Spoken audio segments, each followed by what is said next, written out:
Hey everyone, today we're doing something a little different. We're not just going to learn a random list of words in Mandarin Chinese. No, we are going to build an entire vocabulary wardrobe, piece by piece, so you can describe exactly what you're wearing, from top to bottom. So, how do you actually do that? Well, you do it the same way you'd build a real wardrobe. You start with the absolute essentials, and then you start adding all the specific pieces. We're going to organize our new vocab in exactly that way, which makes it super logical and way easier to remember. Let's get into it. So here's our game plan. We'll kick things off with the absolute basics. Then we're going to stock our wardrobe with tops, then bottoms. After that, we'll add some dresses and skirts. And finally, we'll cover clothing for special occasions. A whole vocabulary wardrobe, all in the next few minutes. Okay, first up, the basics of clothing. You know, every great collection, whether it's clothes or words, starts with a really solid foundation. And in language, that means getting a grip on the most fundamental actions and nouns.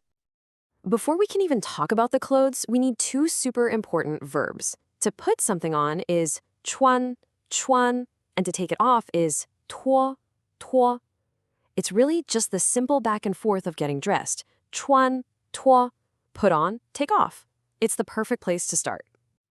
So what are we putting on? Yīfú.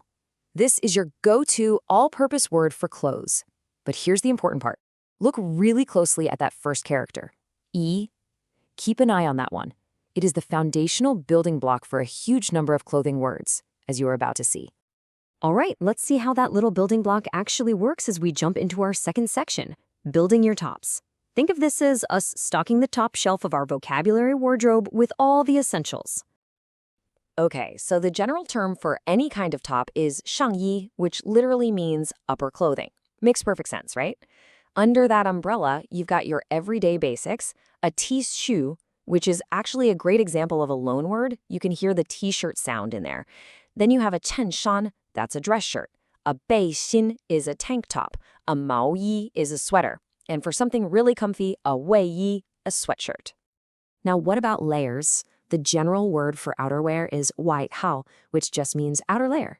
This includes things like a jiákè, another loan word for jacket. And this is where the language gets so cool with how it builds on itself. Just add the character for leather, which is p, and you get p-jiákè, a leather jacket. Simple as that. For when it gets colder, you've got a da'i, an overcoat, or a big puffy yùndòngfú, a down jacket. All right, tops are covered. Let's move on down to section 3, choosing your bottoms. It's time to find the perfect fit for the lower half of our vocabulary wardrobe. The foundational word you need to know here is kùzi.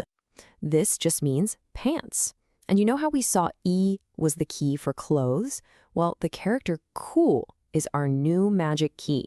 You are going to see this thing pop up in pretty much every single word for stuff you wear on your legs. So pay close attention to it on this next slide. See? It's everywhere. You've got zhìfú, which literally translates to cowboy pants. How cool is that? That's jeans. Now add the character for short, which is duǎn, and you get duǎnkù, shorts. You've also got skinny pants, leggings, sports pants. The big takeaway here is this. Once you know kù, you can start to recognize and even guess the meaning of all different kinds of pants. It's a total game changer. Okay, let's move on to our fourth section, dresses and skirts. And this is where we get to see the beautiful, beautiful logic of how Chinese combines characters to create these really precise meanings. It's fantastic. This slide really shows off the brilliant structure of the language. The key character here is chuān, which means skirt. So a regular skirt, which is kind of like a half garment, right, is called a banchuān, or half skirt. But a dress, which connects the top and bottom, that's a liānyichuān, literally a connected clothing skirt.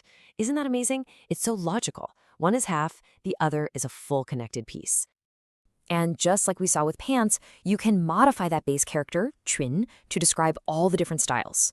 A changchuān is a long skirt, a duǎnchuān is a short skirt, and a chaoduǎnchuān is a super short skirt, in other words, a mini skirt.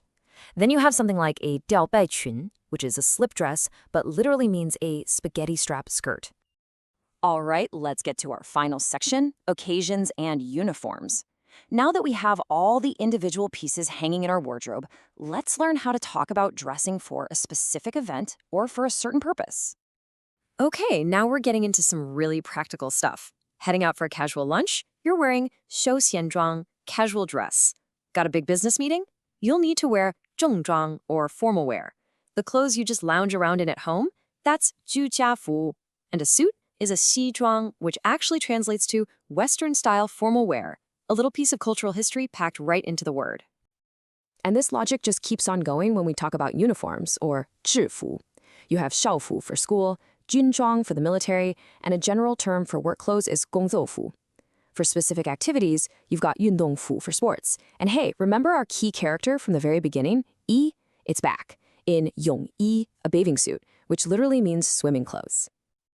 And just like that, you've actually done it. From the basic verbs all the way to specific uniforms, you have systematically built a complete and solid wardrobe for clothing vocabulary in Mandarin. You've filled up all the shelves and all the hangers. So, I'll leave you with a really practical question. Just look down at what you have on right now. Can you describe it? 那么你今天穿什么? 那么你今天穿什么? Go on, give it a try, because honestly, the best way to make these words stick is to start using them for real, right now. Thanks for joining me.